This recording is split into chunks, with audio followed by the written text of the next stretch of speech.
fait passer en toi. Amen. Toi, tu vas m'accompagner avec les CD jusqu'à la fin. Tu vas aller lentement, tout va là. On sera béni. Alléluia. Amen. Ok, avant que je commence, laisse-moi dire merci et au revoir. Merci, docteur. Merci, mon pasteur, pour l'invitation. Et merci de Dieu parce que vous avez été là. Que Dieu vous bénisse. Amen. Parce que c'est le dernier jour pour moi. Et après, si je n'aurai plus le temps de rester longtemps, si j'ai une conférence en dehors de ce pays, trop loin, je vais partir. Priez pour moi. Parce que nous allons toujours proclamer la parole de Dieu. Amen. Notre thème, c'est le temps de la transition. J'ai commencé par expliquer comment la vie de l'homme connaissent beaucoup de transitions. C'est ce que nous prenons comme décision dans les temps de transition qui déterminent ce que nous serons demain. Et c'est là où beaucoup de gens ont échoué. Ceux qui ont réussi pendant ce temps-là, nous les appelons des héros. Ils ne sont pas extraordinaires, ils ont pris une bonne décision. Vous savez, l'homme qui vient de mourir, même homme, et documenté, j'aime beaucoup écouter. J'ai lu un peu son témoignage, ça fait quelques années, je ne sais pas si 10 ans maintenant, ça je sais pas. Hamson jouait avec ses amis le tennis. Le tennis, la balle est allée chez le voisin, il avait 9 ans. Et quand la balle arrive chez le voisin, il a demandé pour qu'il aille prendre le voisin, la balle. Et le voisin avait un problème, c'était tiraillé avec sa femme pour quelque chose que j'étais. Je ne peux pas dire c'est pas bon. Alors il s'est tiraillé avec sa femme.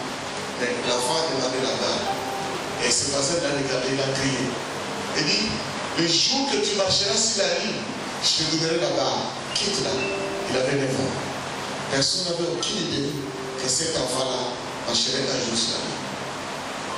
Alors le jour qu'il a marché sur la ligne, il a dit un pas, un petit pas pour l'homme, mais un pas de géant pour l'humanité. La phrase qui a suivi, il avait répondu à cette. J'étais ça, si vous trouverez ça. Il avait répondu, un homme qui lui avait dit que si tu auras la balle le jour que tu vas marcher sur la ligne.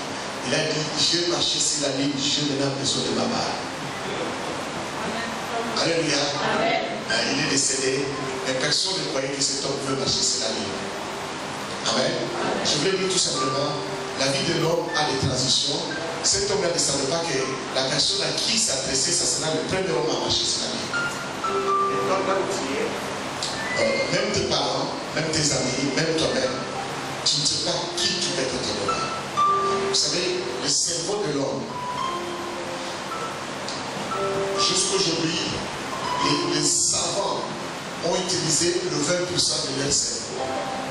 Les savants, 20% de leur cerveau. L'homme normal utilise 0,02% de son cerveau. C'est-à-dire, dans ta tête, il y a encore beaucoup de choses, même si on dit que tu es fainéant, même si tu n'as pas un diplôme d'université, même si on dit n'importe quoi, dans ta tête, il y en a encore beaucoup. Vous connaissez celui qui a fait ça? Steve Jobs. C'est un gars qui chez beaucoup. Celui qui a fait le mal, c'est un gars-là. Il n'était pas docteur à l'université. On lui a donné un doctorat honorifique. Mais il a révolutionné le monde.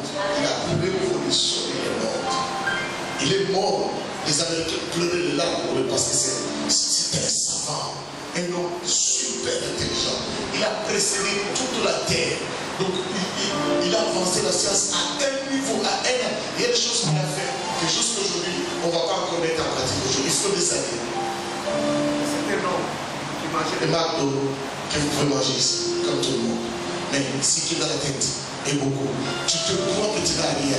Je vais te prouver aujourd'hui que tu as quelque chose. Mais comme il fait le problème aujourd'hui, c'est comme si, comme là, il arrête, ça va battre. Amen. Amen. Ok. Je ne vais pas reprendre tout ce que j'ai dit parce que ça allait trop loin. Aujourd'hui, je vous ai promis que je viens avec un antivirus. pour détruire l'évangélisme. Amen. Amen.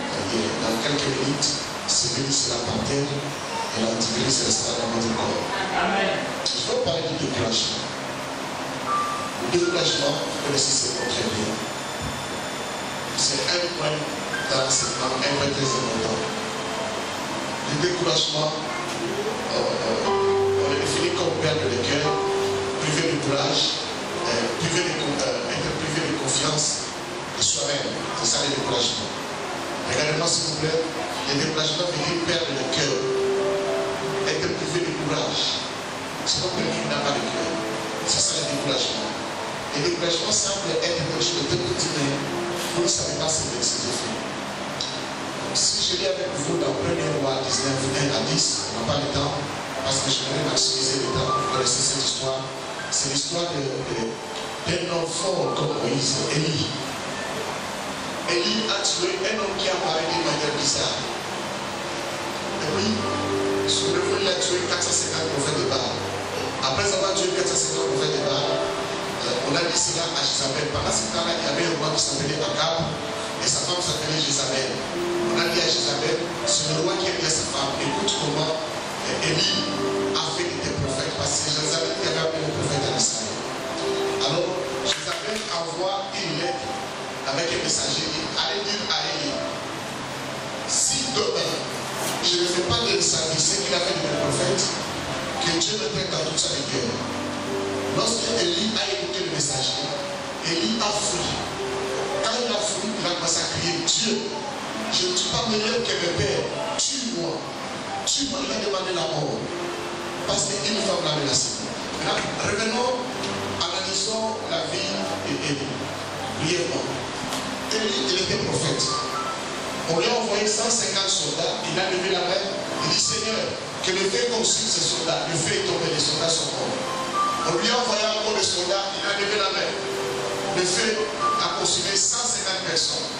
Et tout le monde savait cela, même Jézabel savait cela. Et puis, il s'est levé et dit, Seigneur, que le ciel ferme la pluie. En Israël, ils ont fait 3 ans et demi sans pluie. Et puis, il est allé à la montagne, il dit, Seigneur, j'ai besoin de la pluie. La pluie est venue. Cet homme dont la tête de Dieu était sur sa main, un homme trop puissant. Mais la femme nous dit, demain je vais faire de toi ce que tu as fait. Le prophète, et lui fuit. Il a fui. Il a commencé à demander la mort. Vous trouvez ça normal? Donc regardez ici. La femme a envoyé une lettre. Si tu veux tuer quelqu'un, est-ce que tu lui informes avec une lettre? Ah, je dis, est-ce que tu informes quelqu'un, je t'envoie la lettre parce que je vais te tuer? Bon, réellement, si nous regardons Élie et Jézabel, qui avait peur de l'autre? C'est Jézabel qui avait peur d'Élie, mais qui a fui? Pourquoi Élie a fui? C'est ça le problème, le découragement.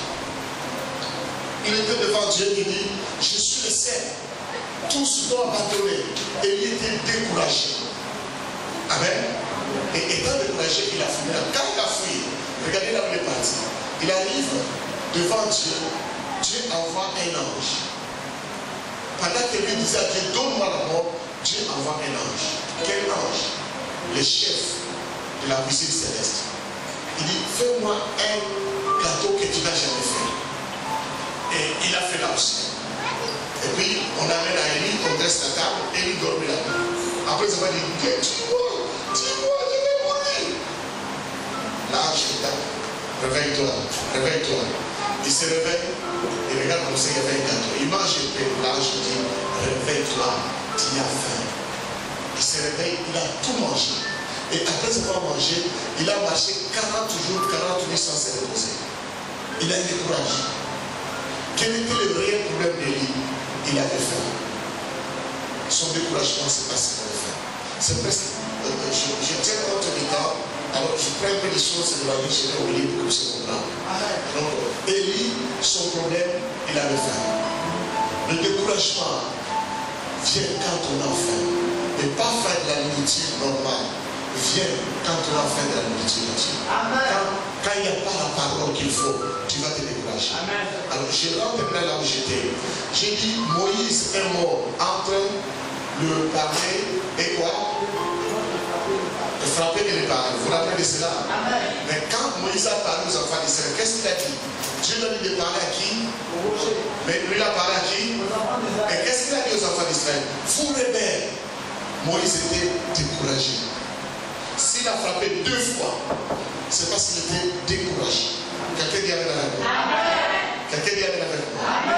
Donc, le découragement a fait que beaucoup de hommes de Dieu ne sont pas entrés dans leurs promesses.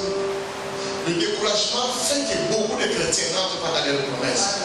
Dieu reste vivant, sa parole est là, la promesse est là, et toi tu es là, et toi tu es découragé.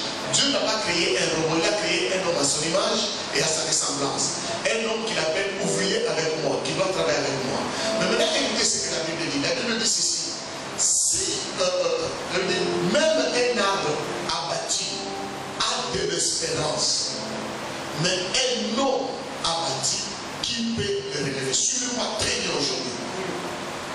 Très bien. Si tu m'écoutes bien, tu passes, tu termines ta transition. Je reprends. Un arbre abattu a de l'espérance, mais un homme découragé, qui peut le relever? Donc la Bible nous montre ici qu'un arbre, quand on coupe un arbre, le feuille ne sèche pas le même jour. Parce que l'arbre espère encore avoir des racines. Quelqu'un dit Amen. Maintenant, quand un homme est découragé, qui peut le relever? Vous avez déjà parlé avec un homme découragé. Il a tous les anti-versets. Tu viens avec des versets, il a des anti-versets. Tu lui dis ça, il prend un autre anti-verset pour s'opposer à toi. Tu lui dis ça, il a un autre anti-verset pour s'opposer à toi. Donc il a tout. Mais avez-vous déjà vu une femme à la maison découragée? Elle reste mariée à l'homme, elle reste à l'homme. Mais la femme ne plus ces jardins-là qui produisaient des fleurs à chaque saison.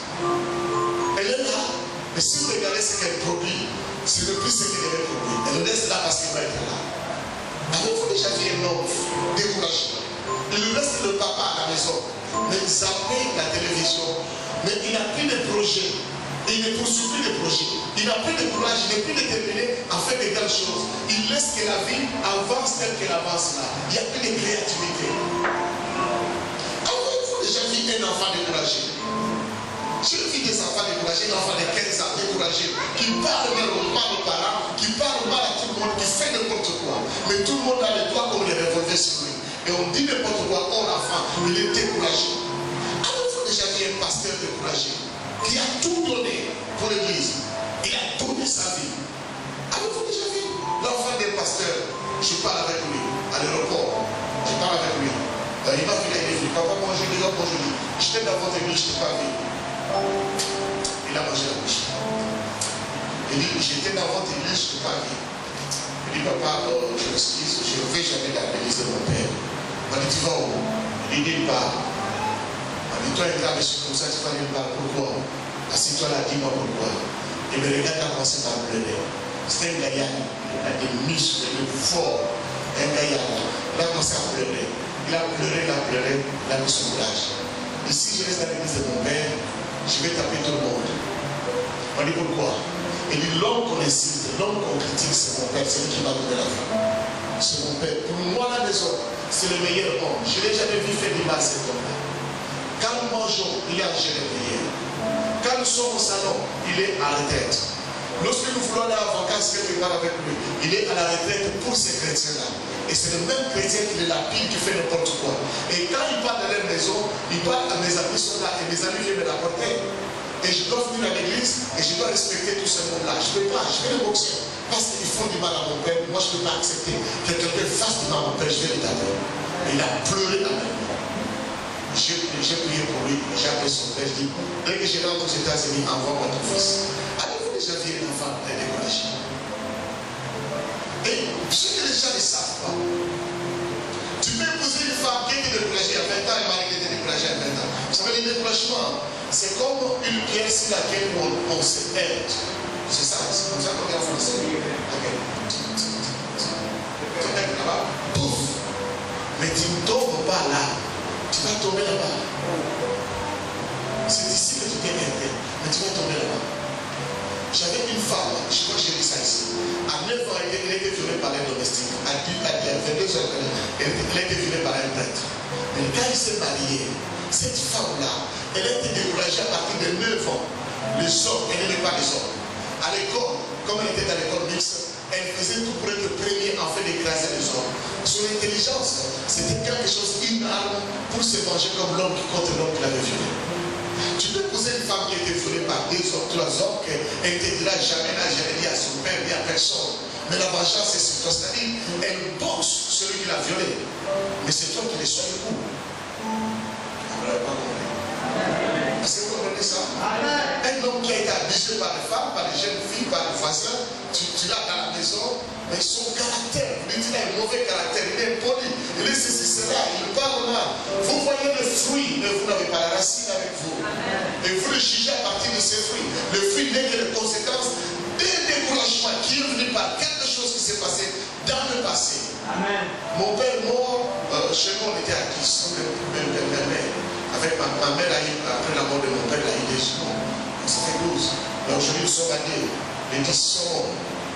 Il y a eu beaucoup de sujets de découragement. Et j'étais devenu timide. Je ne parlais à personne. À personne. À personne. Si tu es avec moi, tu attendras oui ou non. Il faut que je t'aime pour que je parle. Il faut que je te fasse confiance. Mon épouse avait un problème. Et c'est disait, l'homme que j'épouse aujourd'hui, comment je vais parler à cet homme-là? Quelqu'un qui ne parle pas. On a fait peut-être 2 ans, parce que j'ai eu confiance totale à elle. Et j'ai ouvert mon cœur. Quand quelqu'un est découragé, il a la facilité d'entrer dans sa carapace comme la tortue, comme l'escargot, il se cache là-dedans. Il suffit un petit lien que toi tu juges peu important, mais pour elle, ça rappelle tout le choc qu'elle a eu, ça la pousse à entrer dans la carapace. Elle dit, mais pourquoi elle agit comme ça? Je n'ai dit que ça. Mais tu ne sais pas ce qui est passé. Le découragement, c'est un virus qui est entré en toi il y a 5 ans, mais qui va se manifester, qui va amener la mort. C'est comme le sida, ça entre en toi aujourd'hui, ça va manifester la mort après 20 ans. Regardez-moi bien. J'ai trouvé des églises, pasteurs découragés, les fidèles découragés, maris découragés, femmes découragées, les enfants découragés. Et vous cherchez à produire. La force du découragement, c'est de détruire d'abord la créativité. L'homme, si Dieu a mis les cerveaux dans la tête de l'homme, c'est dans la créativité de l'homme que l'homme peut faire beaucoup de choses, avancer sa vie. Mais quand ça détruit la créativité, ta vie est comme ça. Il y a beaucoup de choses. L'homme est appelé à faire des projets, même s'il n'a pas d'argent. Il a un projet pour aller loin. Mais quand il y a le découragement, quelqu'un qui a essayé le business, une fois il a échoué, la deuxième fois il a échoué, il lui fera plus de décourager. C'est comme quelqu'un qu'on a empoignardé le couteau et puis on lui donne encore le couteau. Il va fuir. Oh mon Dieu. Est-ce que vous êtes avec moi? Est-ce que vous êtes avec moi? Quand le découragement, la Bible dit dans Psaume 53, verset 6, il dit, il y a des gens qui seront épouvantés et qui sont vivre dans la confusion, mais Dieu ne rejette pas ses enfants. Quelqu'un dit Amen. Amen. Je ne peux pas aller trop loin, je vais vous emmener dans la prière. Encore, une force du découragement, c'est de créer la peur d'abord. Et cette peur qui aura pour activité paralysie. Regardez-moi. La force du découragement, c'est de créer la peur. Quand vous avez la peur paralyse tout ce que vous voulez faire. Il y a des gens, je parle avec eux. Ils me disent, je peux venir aux États-Unis, mais l'anglais, il a peur, il est paralysé, son destin est où? Aux États-Unis. À cause de la peur, il n'a plus moyen d'avoir la force d'aller aux États-Unis et de vivre son destin. Et il va vivre là où il n'a pas droit à vivre. Quelqu'un dit Amen. Quelqu'un dit Amen. Quelqu'un qui a donné son offrande et qui n'a pas été béni et qui attendait la bénédiction ne vient pas. Il est découragé. Et avec ce qui se passe dans la ville ici, dans la ville en France, où il y a de n'importe quoi, les églises souffrent. Alléluia. Et vous savez que l'église est la force du pays. Une fois, les républicains, quand ils étaient au pouvoir avec Bush était chrétien. La première chose qu'il a fait quand il est passé président, c'est créer un compte où le pasteur devait puiser l'argent pour construire les églises. Aux États-Unis, c'est l'état de Bush que les églises, les pasteurs ont construit beaucoup d'églises. Maintenant, beaucoup de sénateurs ont commencé à attaquer les pasteurs. Ils devaient se justifier pourquoi ils ont l'argent, ceci, cela. Et puis, on a fait passer un pasteur à la télévision, il a dit ceci. Si vous continuez à donner des coups à l'église, que sera demain à l'église? Ils ont arrêté de répondre. Ils ont compris. Ils ont arrêté cela. Parce qu'on demandait à tout le monde de justifier. C'est bizarre. N'allons pas, c'est trop loin. Quelqu'un dit Amen. Ma femme, je l'ai vu découragée. On a coupé les trompes, elle devait avoir des enfants, mais elle n'a pas eu des enfants. On a coupé les deuxième trompe, elle était totalement découragée qu'elle ne pouvait plus avoir des enfants. Et j'étais là comme un coach, comme un entraîneur auprès d'elle, en train de l'encourager avec la parole de Dieu. Lorsque son cœur a été bousculé du découragement à la foi, le contraire du découragement, c'est la foi. C'est pas le courage. Amen. Les disciples, quand ils avaient peur, Jésus a dit, quand ils étaient découragés, Jésus a dit, mais pourquoi n'avez pas veillé la foi? Quelqu'un dit Amen. Alors, quand j'ai encouragé ma femme, quand son cœur a été bousculé, elle était maintenant capable de concevoir sans trompe. Dis-moi, merci Seigneur. Merci Seigneur. Dis encore merci Seigneur. Merci Seigneur. Dis encore merci Seigneur. Merci Seigneur. Je ne sais pas là où tu as été découragé. Tu es venu peut-être dans un pays lointain, chercher la vie. Depuis que tu es ici, tu as essayé, ça ne marche pas. Ça ne marche pas. Tu as essayé avec ton fiancé, ça ne marche pas. Tu as essayé avec ton mari, ta femme, ça ne marche pas. Et tu te dis, mais pourquoi je vais continuer à essayer? Et quand tu arrives à ce point-là, tu laisses comme une voiture que tu as essayé, ça ne donne plus, tu la laisses là. Tu laisses ta vie aller de soi-même. Or, l'homme est ce que sa pensée est. Amen.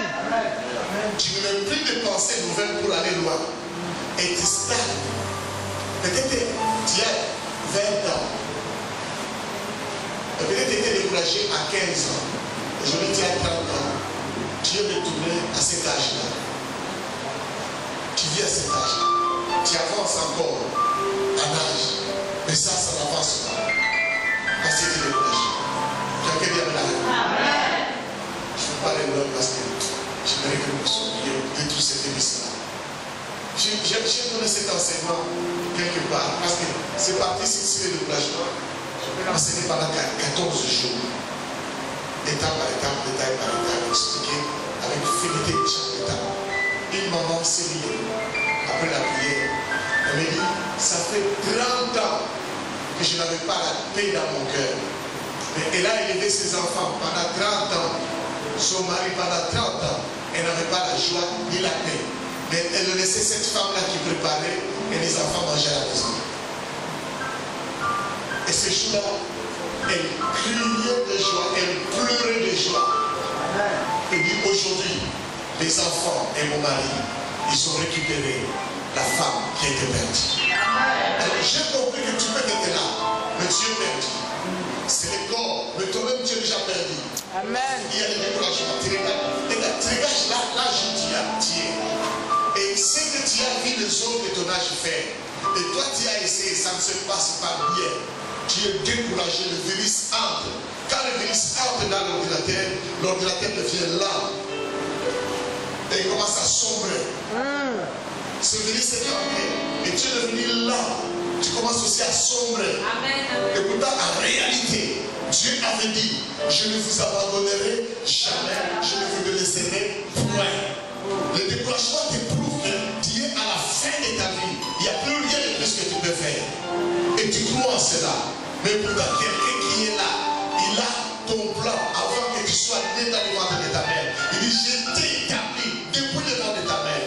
Mais le découragement te montre que tu ne feras plus rien. Amen.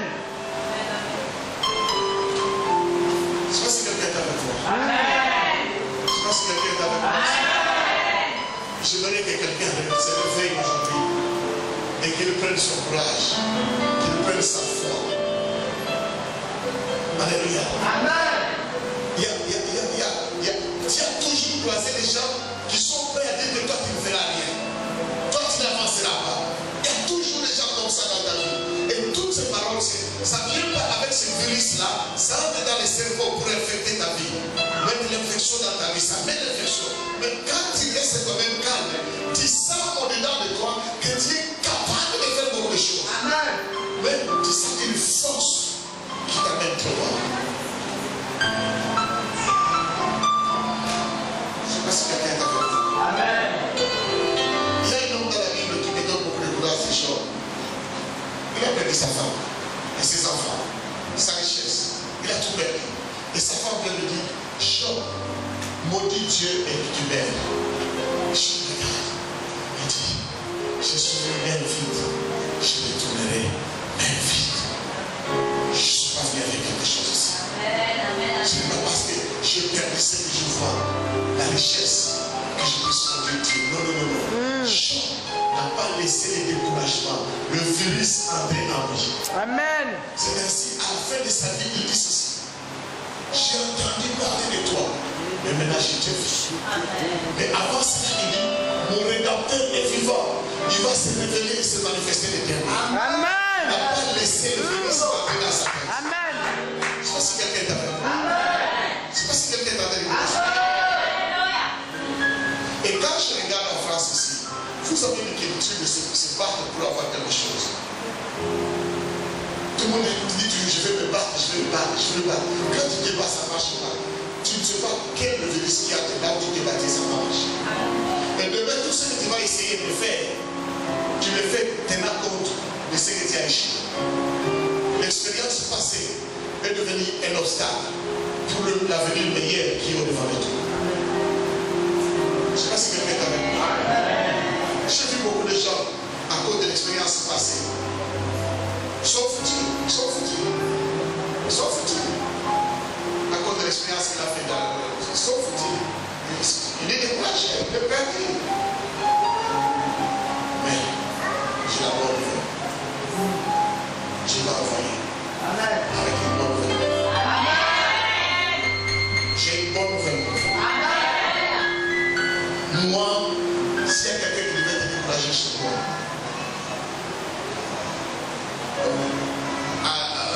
tout petit là, le mari de ma mère, ma maman, j'étais au fait pour que je meure. Parce qu'il voulait rester avec sa femme. Il n'était pas mon père. Tout le monde doit aussi être là, c'est la crise. À 12 ans, il m'a donné le poison pour me tuer. Et c'était à 14 ans, j'étais déjà chrétien. Il a envoyé ma mère trop loin. Je suis resté, il a fermé la cuisine, tout. Puis 3 jours, je ne mangeais pas, je ne buvais pas. Je vivais l'autre dehors. Et puis, ces jours-là, c'était le samedi, il devait aller dans le bar, saluer avec ses amis. Il me donne le lait pour que je boive. Et il est entré dans la voiture, ses amis sont partis.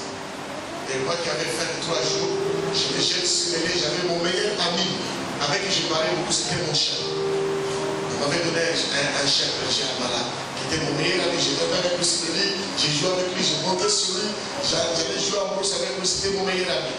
Il m'écoutait, quand je sifflais, donc il pouvait sauter dans mes murs. Alors quand il m'a donné le lait, j'étais assis sous un sapin, je prends le verre de lait, je vais boire, c'est là que je suis venu. Il me dit, tu donnes si tu vas mourir. Si tu n'es pas important pour tout le monde, tu es important pour moi. Ne bois pas. J'ai pris le lait, j'ai mis par terre, mon chien a bu. Et je suis allé m'endormir, c'était le soir. Le matin, quand il est revenu, il a frappé la porte. J'ai dit oui papa, et je suis devenu rouge parce qu'il m'a trouvé vivant, mais il a vu mon chien mort. Il savait que je devais partager avec mon chien. Alors il s'est dit, comme le chien est mort, les gars aussi morts. Donc je n'ai pas dit, Jésus est venu. Amen. Alléluia. Et c'est le jour où moi j'étais dehors. Ma mère est venue, parce que l'homme voulait me tuer, ma mère est venue. Il a commencé à taper ma mère, ok, t'as laissé me prostituer. C'est beaucoup l'histoire. Je savais que cet homme-là boxait ma mère, donc il me boxait moi, c'est ma mère qui recevait les coups, je savais ça. Et puis finalement, il a dit, je ne vais plus voir ton enfant. Là où j'étais, il n'y avait pas la famille, il n'y avait pas les autres, il n'y avait personne. Je me suis retrouvé dehors à 14 ans. À 14 ans, dehors. Et c'est avec Jésus. Amen. Je vous dis, cette même institut, depuis l'école maternelle, jusqu'à ce que j'ai eu mon bac à cette époque. Et personne ne savait que ces garçons, ils continuent, ils ne plus ce qu'il était. Mais simplement, le professeur a constaté que les codes commençaient à diminuer comme je travaillais. Et là, on te condamne, on te dit n'importe quoi, mais on ne sait pas que tu n'as pas mangé de pied dehors. Parce que quand je m'appelle, je suis pas dit, n'abandonne pas les études, ne touche pas l'alcool, ne touche pas la cigarette, même pas la drogue, même pas au vin, et ne touche pas aux petites filles. Il m'avait dit ça et je n'avais pas fait ça. J'ai respecté ce qu'il m'avait dit. Jusqu'aujourd'hui, je n'ai jamais vu l'hiver, une part de bière, même pas d'alcool, rien du tout. Même pas fait la simple cigarette, drogue, jamais. Je n'ai rien vu. Rien, je ne veux rien jusqu'aujourd'hui. Parce que Jésus m'avait dit ça. Amen. Amen. Le temps où je vécu ça, ce n'est pas en France, s'il vous plaît. C'est en Afrique, c'est même pas à Kinshasa, la capitale. C'est à Likasi, c'est en province, c'est comme un village. Et là où j'étais, c'était plein de découragement. Ma force était dans la prière, la parole de Dieu. Et Jésus m'a dit, n'abandonne pas les études. Comment je devais étudier là à l'intérieur? Qui ne veut payer les études?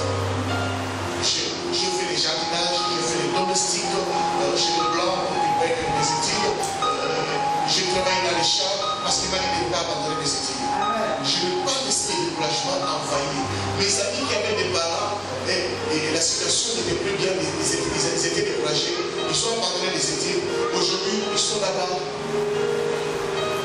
J'ai fait rire quelques amis. J'étais aux États-Unis. Les jours où j'ai acheté une Jaguar, c'est quand même une Jaguar. On était dans la Jaguar avec madame et les enfants. Tout le monde était dans la joie. C'est comme cette voiture-là, quand elle est neuve, c'est comme si vous asseyez sur l'eau. Je vous dis la vérité. Quand elle est c'est comme de l'eau. Vous le sentez à tout ça. Alors maintenant, mon ami m'appelle. Il m'appelle de Likasi. Et la guerre des unités m'appelle. Oh, désolé, comment ça va, papa? Elle me dit, désolé, je suis dans la joie. Je viens d'avoir un grand miracle aujourd'hui. Moi, je dis, parle-moi, quel est ce miracle-là? Il dit, je viens d'acheter un vélo à moi. Moi, je venais d'acheter quoi? Jaguar. Et je roulais sur highway. Lui, il avait des parents. Moi, je n'avais pas de parents. Mais lui était vaincu par le découragement. Sa vie est restée là, tel que je l'avais laissé. Et moi, j'ai la nationalité américaine.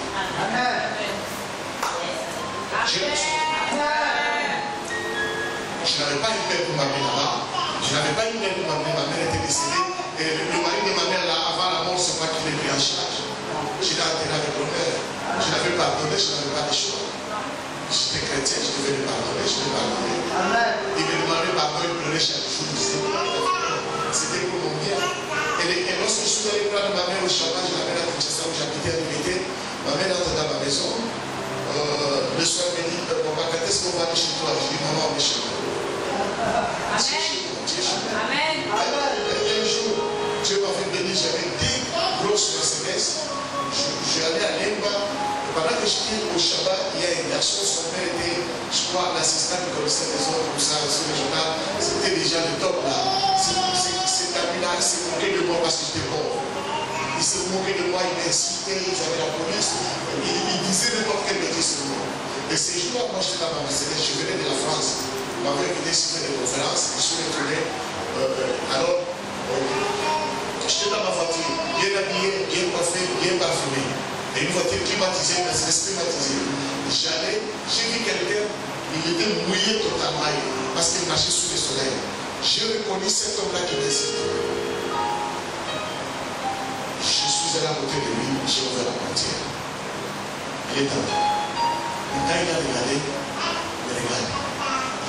Si tu donnes un merci, non. Si tu donnes un merci, oui. Si tu donnes un merci, je l'appelle par son nom, je dis il est entré. Il s'est assis comme ça sur la chaise de la voiture. Quand il regarde comme ça, je dis non, sois à l'aise. Oublions le passé. Parce que je me suis depuis celui qui lui insulté. Il me dit, tu sais, je suis allé au campus, j'ai fait 7 ans en première année. J'ai changé d'option, j'ai échoué, je suis découragé, j'ai arrêté. Il me dit, tu es ministre du président ou quoi? Je dis non, je suis le ministre de celui qui est au-dessus du président. je suis chez lui, avec la voiture, il faut plus aller dans sa maison. J'ai mis la main dans la poche, j'ai pris $500. Je le connais. Il a pleuré. Il a versé les larmes. Et je lui ai demandé, mais il dit, au besoin, appelle-moi, je vais t'aider. Quelqu'un qui appelle. Amen. Mes amis, dans le virus de découragement, ils sont restés là-bas. Je n'ai pas laissé le virus travailler ma vie. Amen. Je suis allé à Kinshasa, j'ai planté des églises et des églises. Pas simplement à Kinshasa, à Goma, à Bandundu, Djofa, partout là-bas, République centrafricaine, beaucoup d'églises, Canada, États-Unis. Cet enfant-là qui a été abandonné. Et puis, quand je suis arrivé à l'université à Kinshasa, je n'avais pas d'argent pour payer l'université. Mais Jésus m'avait dit, va à Kinshasa faire l'université. J'arrive, j'ai fait l'inscription, mais je n'avais pas d'argent. Et un jour, on m'appelle chez les comptables, mais il dit, tu dois signer ce papier. On dit, pourquoi? Il dit, non, on te donne une bourse. Moi, je dis, non, l'université n'a pas une bourse. Est-ce que vous avez l'argent? C'est un papa que je suis habitué avec lui. Vous n'avez pas l'argent, papa. Est-ce que vous pouvez me donner? Il dit, non, je vais te dire la vérité. Il y a un monsieur qui est venu d'Angleterre, il voulait prendre en charge un étudiant, payer ses études universitaires. Si le jour, il coupe la bourse. Et c'est un millionnaire qui est venu. On a donné la liste de tous les étudiants. Il devait piquer un étudiant qui devait prendre en charge. Et il t'a choisi toi. C'est pour ça que j'ai fait toutes mes études universitaires. Il y a un inconnu, quelqu'un que je ne connais pas, qui a payé mes études. Amen. Amen. Quand j'ai eu ma licence, il a payé pour faire la maîtrise. Parce qu'il voyait mes comptes, je distinguais. On devait me tenir comme professeur assistant. Il a payé les études et j'ai fini. C'est quelqu'un que je ne connais pas. Je ne connais pas son nom. Je sais qu'il vient d'Angleterre. Je ne connais pas qui, rien du tout. Et il a dit, dites à cet étudiant, il n'a pas besoin de me connaître. Qu'il le remercie simplement le Seigneur. Amen. Oh. Amen. Si j'avais laissé le découragement, je ne serais pas là avec vous. Et le premier jour où j'étais dans l'auditoire, c'était en troisième année, à troisième graduat, que j'ai enseigné pour la première fois, comme professeur assistant. Quand je suis entré là, j'ai commencé à enseigner, les larmes ont coulé. Pourquoi? J'ai regardé le parcours. Je dis, oh, ce Dieu est merveilleux. Amen. Ce Dieu est bon. Laisse-moi te dire, ce qu'il a fait avec toi, il peut le faire avec toi. Selon toi, selon la voie qu'il a pour toi. Le papa de ma femme ne pouvait pas m'accepter comme mon fils. Parce qu'il savait que je n'avais pas de famille, je n'avais pas de nom, j'étais pauvre. Lui, il était trop riche. Ma femme a grandi dans une famille extraordinaire. Mais la mère de ma femme priait avec nous. Cet homme a dit, monsieur André a dit, je n'accepte pas que mon fils soit plus passé dans son âge, je ne connais pas. Je ne connais pas de père. Et on m'a fait informer. Je dis bon. Et mon épouse a dit, il y avait un médecin ingénieur qui voulait la prendre. La mère de mon épouse a dit à son mari, moi je préfère que ma fille soit épousée parce qu'il n'a rien. Ainsi, à deux, ils vont bâtir ensemble leur vie. Pas quelqu'un qui a tout, qui va prendre ma fille, va commencer à la faire souffrir de cité, je ne veux pas. C'est grâce à ma mère et ma femme qui disait à son père, si tu ne veux pas cet homme, je ne veux pas que je peux me marier toute ma vie. Si tu veux ce garçon-là, je me marie. Si tu ne veux pas le lui, jamais. Et avant la mort de mon beau-père, le papa de mon épouse, il m'a fait un métier. Il dit, mes enfants là, si je laisse tout, ils vont bousiller. Mais toi, tu es capable, après moi, gérer toute ma famille. Je vais laisser tout, les papiers de maison, tout. Toi, tu ne vas pas ça. J'ai trouvé l'homme que je cherche. Je trouve ce moyen de ça. Dieu peut faire si on ne se laisse pas décourager. Amen. Alléluia. Amen. Si on se laisse décourager, vous allez perdre. Vous n'êtes pas ce que le découragement te dit que tu es. Tu n'es pas ça. Tu es un homme fort. Tu es une fille forte. Tu es une femme capable. Tu es capable d'aller loin. En toi, il y a encore beaucoup de potentiel que tu n'as jamais utilisé.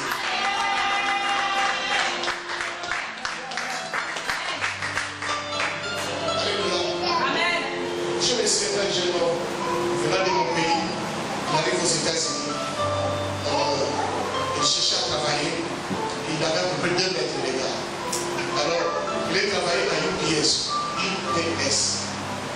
Donc remplir les conteneurs de carton. Prenez les cartons remplis. Il a trouvé une petite fille américaine comme ça. La nuit, ils ont commencé à remplir les conteneurs. Pendant que lui n'a pas fait encore la moitié du conteneur, la fille allait au deuxième conteneur. Les gars n'ont pas encore arrivé au moitié du conteneur, la fille a déjà le troisième conteneur. Et les gars, il avait la fièvre, il était malade, il est venu chez moi. Il tremblait. Je vais rentrer chez moi, je vais rentrer. Il était découragé. Je ne connais pas l'anglais, je connais rien, je vais rentrer, je vais rentrer. J'ai ri jusqu'à voir les larmes aussi. Il me dit, papa, comment une petite fille, une américaine, une petite fille, remplit 3 conteneurs, moi qui est capable de terminer le conteneur. J'ai dit, je suis allé faire goûter pour lui, pour le pain, parce que la Bible dit qu'il était fatigué, on lui a donné à manger. Je lui ai donné du pain, et puis je lui ai donné un calmant, le montrer. C'est comme le... Ah voilà, c'est comme ça. Alors, je lui ai donné, il a dit, et puis ça l'a calmé. Maintenant, je dis pas à moi, il a commencé à le raconter. Il dit, je vais devenir fou de voir une petite fille remplir un conteneur, moi je suis capable. Je lui ai dit, bon, la première chose, c'est que cette fille a mangé ici, toi tu n'as jamais mangé. Son corps, là, ses os sont durs. Les vitamines qu'il a eu dans son corps, tu n'avais pas eu toi avec le chihuahua à l'écouter. Avec le manioc, il ne te donne pas ça. Le verrou, ça ne te donne pas ça. Il y a simplement les ventres qui poussent bien, les os ne sont pas mis. Elle sait qu'elle a mangé, que le vaccin qu'elle a eu, son corps est petit, mais c'est endurant. Est-ce que tu peux comprendre? Je lui ai dit, bon, demain tu viens me voir, va dormir, je lui ai donné un peu d'argent. Demain il est venu me voir. Je lui dis, est-ce que tu as pris ton diplôme? Oh, pas, je dis, bon, tu vas prendre ton diplôme. Oh, papa, qu'est-ce que tu veux faire? Je vais t'inscrire à l'université. Oh, mais je ne connais pas l'anglais. Tu vas aller comme ça. Le problème, ce n'est pas question de connaître, c'est de décourager avant de commencer la guerre. Je l'ai appris à l'université. Il a pris l'inscription. Il a commencé à étudier, je l'appelle de temps en temps. Je prie avec lui. J'ai quitté cet état, je suis allé dans un autre état, dans le Atlanta. Et puis un jour, je suis allé visiter mon ami à Canal Gate. Je vois un monsieur là, qui sortait d'un magasin qui a une prostituée. Il était très fier, il marchait fièrement. Très fier, j'ai regardé, c'était les gars. Quand il entre dans sa voiture, je suis allé, j'ai parqué devant. Il a voulu gronder parce qu'il dit, qui est celui-là qui me dit, c'est vrai que tu vas ma voiture comme ça. Il a regardé, il m'a dit que c'était moi. Le gars est venu, il s'est agenouillé à la portière de ma voiture. Il pleurait. Il dit, papa, tu ne vas pas sauver simplement moi, c'est de nier les gens que tu as sauvés. Il dit, j'ai terminé ma maîtrise, je prépare mon doctorat et je vais rester professeur à l'université. Tu vois, tu allais mourir avec les cartons, parce que quand j'étais avec lui, il avait déjà appelé pour qu'on lui envoie le billet au pays, qu'il rentre au pays. S'il était rentré, il dit aujourd'hui le professeur à cette université. S'il était rentré, il ne serait jamais professeur, il ne parlerait jamais d'anglais. Le problème, ce n'est pas quelque chose qui était impossible. Le problème, il était découragé. Est-ce que tu as répondu? Je sais que là où tu es, tu regardes, tu ne peux plus rien faire. Tu te dis, je ne vais pas étudier, je n'ai pas mon diplôme, je n'ai pas ceci. Tu vois que ta vie est retenue par cela. Tu te trompes. En toi, il y a encore des réserves que tu n'as jamais utilisées. Et Dieu va passer par cela. Je te dis la vérité. Regarde-moi très bien. Dieu va passer par cela. Il va t'amener là où tu ne peux pas. C'est ça le but de ce message. Tu es dans la transition. Le découragement te pousse à prendre une mauvaise décision. Mais quand tu reçois la parole de la foi, tu prends maintenant une bonne décision et tu deviens un héros. Amen. Quelqu'un dit Amen avec moi. Quelqu'un dit Amen avec moi. Ça c'est le travail. J'aime secouer, relever les fers. Et de tout celui qui est dans, celui qui va aller loin, je vais t'aider, tu me tiens. Si tu ouvres le cœur, tu me donnes tes oreilles, je mets ce qu'il faut, tu verras que tu es capable. Je sais que l'année prochaine, quand je vais revenir, il y aura beaucoup de témoignages ici. Je vous dis la vérité, il y aura des témoignages.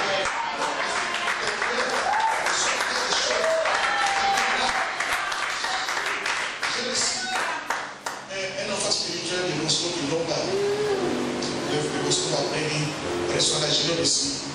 Les gars, Ça parlait le français difficilement. Il ne faut pas apprendre l'anglais. Je l'ai forcé d'être là où il devait être. Il est arrivé, il parle anglais. Et après 3 ans, lui n'avait pas étudié. Lui, le Christ, c'était un problème. Après 3 ans, de travail et d'enseignement assigné, ces gars-là étaient capables de recevoir un marché de véhicules à Kinshasa et à Angola. Il est allé, il a vendu son véhicule. Quand il est revenu, il a acheté la maison.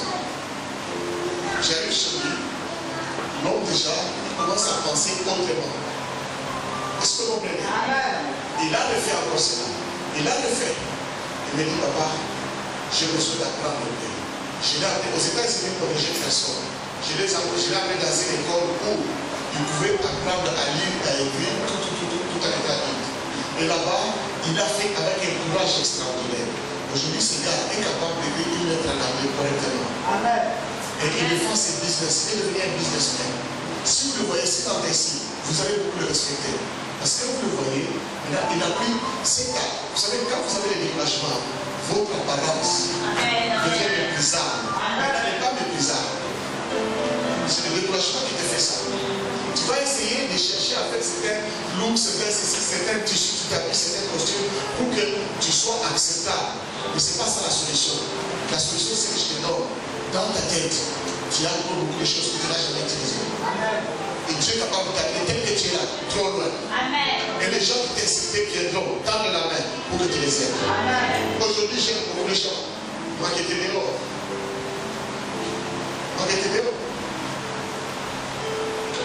Amen. Amen. Alléluia. Laisse-moi te dire. Quand tu dis c'est impossible, il y a quelque chose que vous ne comprenez pas, que nous ne comprenons pas. Impossible. Dites avec moi impossible. Impossible. Oui, c'est ça.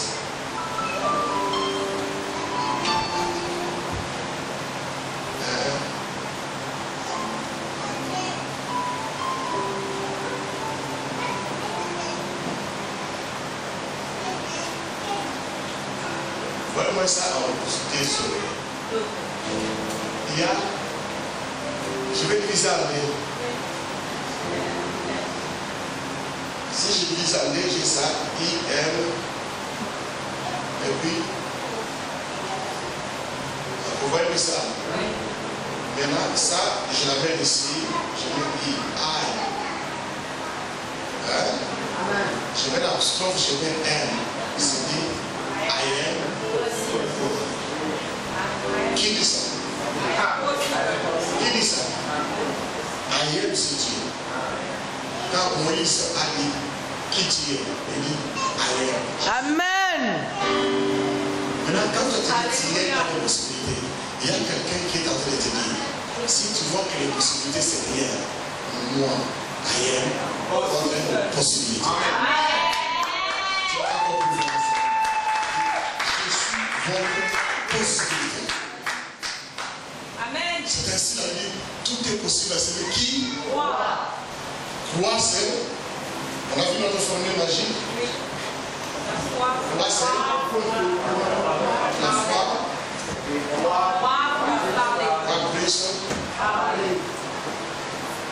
C'est ça la foi. Alors maintenant, quand tu es dans la transition, quand tu es vaincu par le délice du découragement, la solution c'est quoi? La solution c'est ça. Je sais pas si quelqu'un est avec moi. Amen. Le découragement, ce qu'il fait de très grand, regardez-moi ici, c'est de boucher votre bouche. Bloquer votre bouche. Attendez, vous êtes là, vous êtes en train de parler, quelqu'un vient des chocs et des décourages. Qu'est-ce que la personne fait?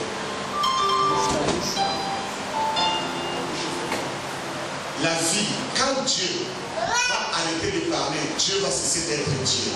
Amen. Il est Dieu quand tu parles. Amen. Lorsque tu arrêtes de parler, tu cesses d'être qui tu es. Amen.